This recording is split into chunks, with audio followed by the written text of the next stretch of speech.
3 days of rain should destroy everything you own: your clothes, your shelter, your will to keep going. Yet thousands of hobos survive week-long downpours without ever stepping inside a building. They're not using fancy rain gear or waterproof tents. Most don't even have a tarp. So how are they staying dry when campers with $500 Gore-Tex jackets are soaking wet after an afternoon hike? Here's what nobody talks about. Staying dry isn't just about comfort when you're reliving rough. Wet clothes can drop your body temperature by 25 degrees in under an hour. In Seattle, where it rains 150 days a year, more hobos end up in the hospital from hypothermia during spring rain than winter snow. The rain doesn't care if it's 50 degrees outside. Get wet, stay wet, and your body starts shutting down just the same. Now, most people's first thought is simple. Just find an overpass or bridge and wait out the rain. Here's the problem. Every other person without shelter has the exact same idea, and those concrete structures create what hobos call the bridge sweat. Moisture condensation drips from the concrete ceiling all night long. You're protected from rain above, but you're getting a slow, steady drip from overhead that soaks through everything by morning. The smart hobos figured this out years ago. They don't compete for obvious shelter. Instead, they've developed something way more reliable. And it starts with understanding that the real enemy isn't the rain itself. It's your feet. Wet feet are a death sentence on the street. Your feet sweat about half a pint of moisture every single day. Add rain to that equation, and you're walking around in personal swamps. After 12 hours in wet socks, your skin starts breaking down. After 24 hours, you're looking at open sores. So what do the pros do? They've invented what they call the bread bag system, and it's borderline genius. You start with a thin synthetic sock. Then you slide a plastic bread bag over your foot. Not a trash bag specifically, a bread bag. They're thicker, more durable, and the perfect size. Then you put on your regular sock over the bread bag, and finally your shoe goes on top. The science here is actually pretty clever. The inner sock absorbs foot sweat and wicks it away from your skin. The bread bag creates a waterproof barrier that keeps external rain out. Your outer sock stays relatively dry, and your shoe, even if it's soaking wet on the outside, isn't directly touching wet fabric against your skin. I watched a hobo in Seattle demonstrate this during a 3-day rainstorm. At the end of day 3, he peeled off his shoes. His outer socks were damp, sure, but his feet were pink and healthy. Meanwhile, other folks without this setup were dealing with white, pruned skin that looked like they'd been in a bathtub for a week. But keeping your feet dry is just the foundation. The real challenge comes when you realize cotton, that fabric everyone donates, is your worst enemy. Most donated clothes are cotton. T-shirts, jeans, sweatshirts, all cotton. And cotton is absolutely the worst fabric you can wear in rain. There's a saying among experienced hobos, cotton kills. Cotton absorbs water like a sponge, up to 27 times its own weight. Once it's wet, it stays wet for hours, sometimes days. And while it's wet, it's actively sucking heat away from your body. So hobos, who've survived multiple rainy seasons, have become fabric experts. They hunt through donation piles for anything synthetic. Polyester, nylon, acrylic, fleece. Polyester only absorbs about 0.4% of its weight in water. That means it dries in minutes, not hours. Here's a trick I learned from a former Army vet living rough in Oregon. He'd take those cheap polyester athletic shirts that everyone ignores at thrift stores and wear 3 of them in layers. Loose-fitting, not tight. The space between layers created air gaps that insulated him even when damp. He said it was like wearing a wetsuit on land, not perfectly dry, but warm enough to survive. The outer layer strategy is where things get creative. Wool is the secret weapon. Unlike cotton, wool can absorb up to 30% of its weight in moisture and still insulate you. Those ratty wool sweaters at Goodwill that smell like mothballs, streak gold during rainy season. But even with perfect layering, water finds a way in. And that's where understanding how rain actually attacks you becomes crucial. Here's what most people don't realize about rain. It doesn't just fall from above. During a real storm, water comes at you from 6 different directions. There's the obvious rain from the sky, splash back from the ground, mist blowing sideways, water dripping from trees and buildings, moisture wicking up from wet surfaces you're sitting on, and condensation forming on anything metal or concrete. Smart positioning means finding elevated spots where water flows away from you, not toward you. Parking garage ramps are surprisingly good for this.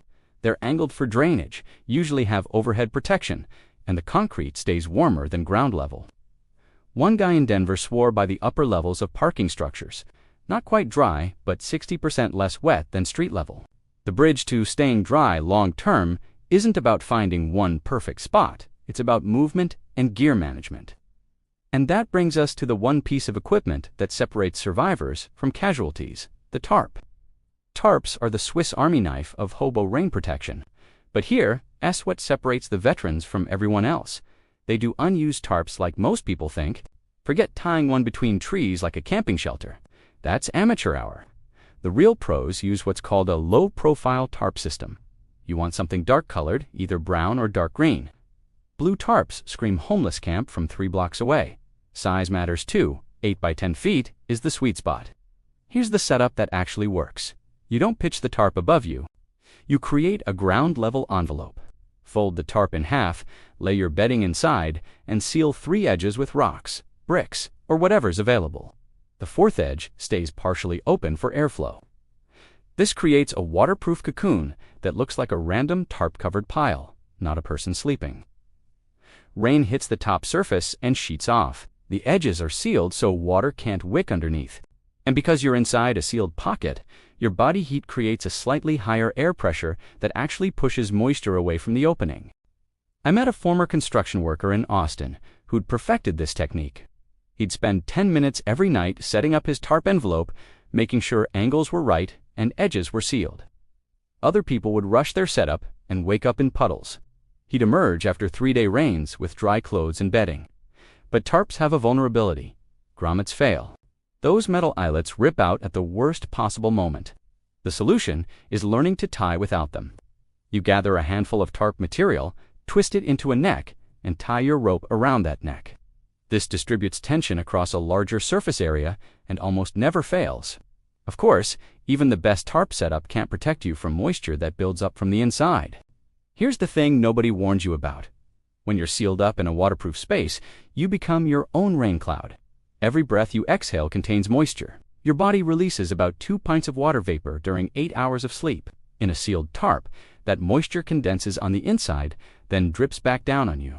The solution is called the chimney effect. You leave a small opening at the highest point of your shelter, about the size of your fist. Warm, moist air rises and escapes, while cooler, drier air enters from small gaps near the ground. The pros use a piece of plastic as an adjustable cover that shields the opening from direct rain, while still allowing airflow. But here's where experience really shows. Veteran hobos can feel the humidity level inside their shelter without any instruments. When they feel that sticky, heavy feeling, they immediately increase ventilation, even if it means letting in a tiny bit of rain. Speaking of moisture problems, there's one more that catches everyone off guard: the ground itself. Most people focus on staying dry from rain above and forget that water attacks from below just as aggressively. Even if you're on slightly elevated ground, capillary action pulls water up through anything touching the earth. After 12 hours, that bottom layer of your bedding is soaked through. The solution requires creating a vapor barrier between you and the ground. The pros collect rigid plastic sheets, like lids from storage totes. They create a platform by laying plastic directly on the ground, then putting insulation on top. The key is elevation and layering. Ground level, plastic sheet. Second level, cardboard or foam for insulation. Third level, more plastic. Fourth level, your sleeping bag. Each plastic layer stops capillary action, while insulation creates dead airspace that stays warm. One woman in Seattle had this down to a science. She'd stack 3 foam sleeping pads with plastic bags between each layer. The result was a sleeping platform 4 inches thick that kept her completely dry, even in areas with poor drainage. But managing moisture only gets you so far. Eventually, something's going to get wet. And that's when the real survival skill kicks in: drying things without heat or sun. When everything you own is wet and it's been raining for 4 days straight, you need to actively dry your gear. But here's the challenge: you don't have a dryer or heater. The secret is understanding that air movement dries things faster than heat. Wind is more valuable than sunshine. Here's a technique that seems counterintuitive: the inside-out drying method. When your jacket gets soaked, turn it inside out. Before trying to dry it, the interior lining usually dries faster than the outer shell. Once the inside is dry, your body heat can start working on the exterior while you wear it. One clever trick involves using heat exhaust from buildings. Those vents on the sides of restaurants and laundromats that blow hot, dry air, string a makeshift clothesline downwind from those vents. A shirt hung in that airstream will dry in 2 hours instead of 2 days. The important thing is never letting wet gear stay bunched up in your pack. That's how mildew starts. Everything needs to breathe. The veterans roll their clothes instead of folding them, creating air channels through their packed bags. Of course, all these techniques assume you have time between storms. But what happens when it's been raining nonstop for a week? This is where mental toughness becomes just as important as physical preparation.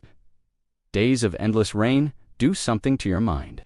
The hobos who make it through these marathon storms break time into small, manageable chunks, not thinking about the next week, just the next 4 hours. They create small wins to celebrate. Made it through the night with mostly dry socks, victory. These tiny achievements become psychological fuel when you're running on empty.